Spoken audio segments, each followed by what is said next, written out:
Pleasure to be here today, and a deep honor, so thank you so much for having me. I thought I'd begin by talking very briefly about how I first became interested in the connection between art and science. It was one of those serendipitous moments, I guess. I was working in the lab, and there's a neuroscience lab, and they're saying the chemistry of memory, or what happens in your brain when you make a memory. This long list of enzymes and acronyms that's activated. And it was, standard technique, so we'd torture poor sea slugs and then sacrifice them for the altar of truth and take out their neurons and digest them and break them apart.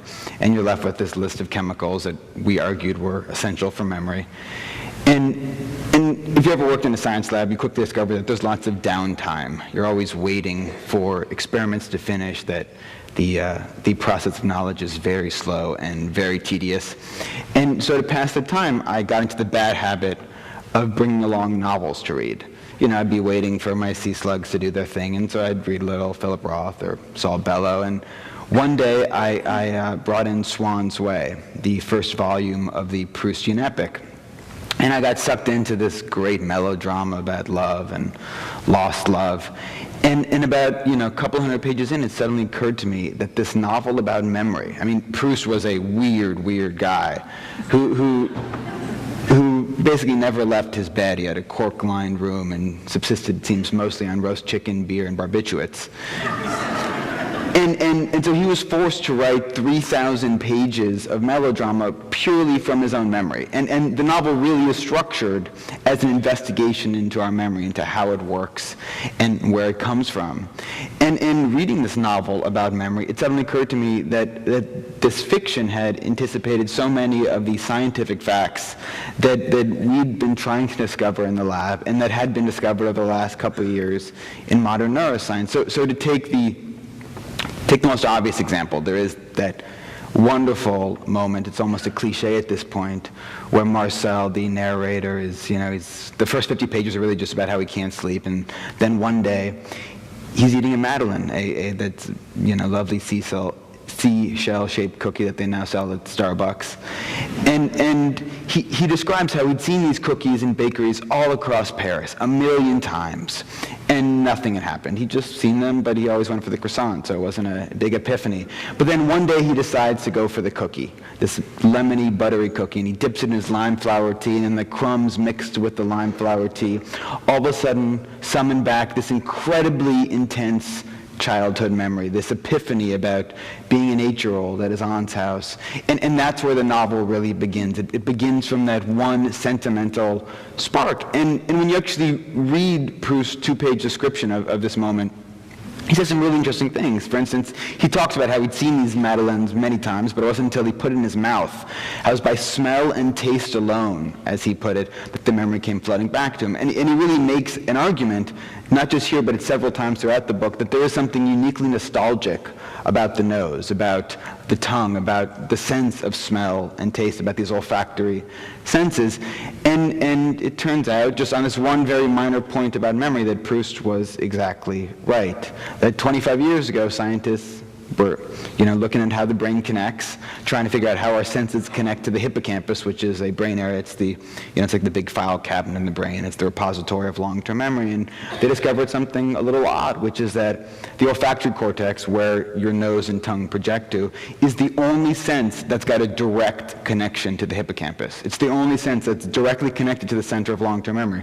All the other senses first go somewhere else first and then go to the hippocampus. So that's why our smells and taste, as Proust argued in this beautiful description of eating a cookie with his tea one afternoon, they really are uniquely nostalgic. It makes perfect sense that Proust would remember this childhood memory, not when he saw the cookies, but only when he put them in his mouth. So it was very small little connections like that first got me thinking about the possibilities of bringing art and science together, and about, not to get too grandiose on you too quickly, but about the larger purpose of art, that art isn't just about beautiful sentences, and Proust certainly wrote some of those, a lot of those. It's not just about pretty paintings, it's not just about aesthetics. That's so often the language I think we default to when we talk about art. But it's also about truth. It also teaches us something very vital about our mind. And that is a large part of why we're still reading Proust, not just because he had a way with subclauses, but because he tells us something very important about how our mind works and how we remember and what life is all about. Now, I'm not going to talk for the next 40 minutes about Proust or the semiotics of Gertrude Stein. I know that may disappoint some people. I'd like to address a few more practical questions. And delve into the subject of decision-making and what's happening in these 3 pounds of wet meat inside our head, and how we can use it to make better decisions and also increase creativity. And I'd like to begin by deconstructing the old straw man of decision-making, the way we've been thinking about decision-making or aspiring to make decisions for the last few thousand years. And this goes all the way back to Plato, and he had this great model of the human mind. He said it was just like a chariot. You had the rational rider, and the job of the rational rider, Plato said, was to keep as tight a rein as possible on the emotional horses, to make sure these impulsive, impetuous beasts inside our mind, these animals that led us to eat too much ice cream and take out subprime mortgages, to make sure that they don't have too much control. So the best decision makers, Plato said, they were the ones with the tightest rein on the horses. They were the philosopher kings. They were the uber-rational guys who should be in charge of the republic. And this, it's a very seductive idea, because on the one hand it does explain why we sometimes do stupid things, why we sometimes, eat too much ice cream. Those horses have a little too much control. But it also elevates us above every other animal, because we've got this Promethean gift of reason and rationality. So it explains some of our flaws, but also makes us really, really special. Now, this was a very influential model of decision-making, that humans are rational creatures.